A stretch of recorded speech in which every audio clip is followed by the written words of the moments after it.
Good evening po uli sa mga kabingwit. Ito po. Ayan. Binuo ko na siya. Ayan. Dapat, pag inikot ko to, ayan. At wala na yan balik. Kasi po, itong makinang ito, itong pen, wala po siyang yung switch dito, yung reverse. Wala po. Kaya ng mga bagong labas ngayon na makina, pag inikot mo gano'n, ayan, tigil ka agad. Ayan, kaya mo. O yan.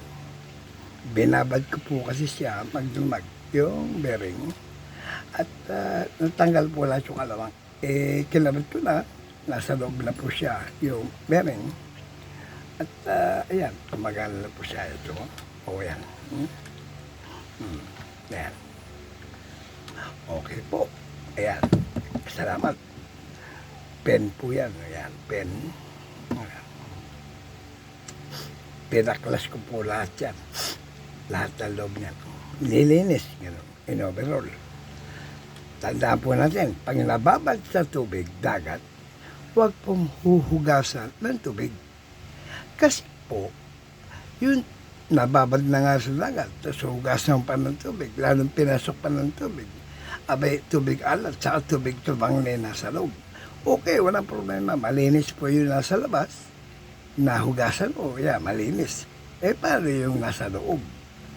Ang pinoproblema po natin, yung tubig alat na nasa loob na naiwan, yun po ang sumisira ng mga pyesa doon sa loob.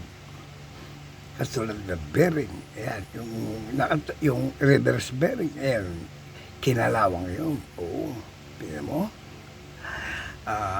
Palibasa, hindi alam nung mayroon yung papanatong babaklasin o hinugaan niya, ganyan, nilinis at itinabi. Ayan. Ang resulta, stack up o hindi maikot. Kasi nga, hindi maikot yung O ayan, may balik siyang wala na. Kasi nga po, nilinis natin.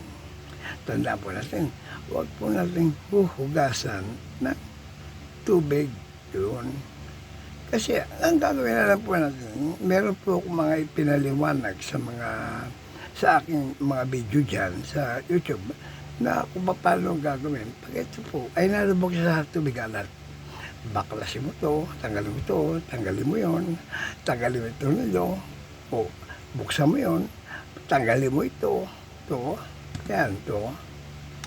At may iwan po, yung pinakamakikita natin yung gano'n, yung bearing mismo. At doon mo lalangisan.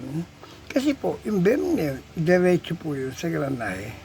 Ngayon, kung ayaw mong baklasin, at least, meron siyang, yung tubig alat, may kasama po siyang langis. Gano'n. At hindi po siya makakapanayran ng mga bearing. Kasi nga po, meron siyang kasama langis. Saka mo ikutin gano'n, parang mag-mix silang dalawa, parang tubig at langis gano'n.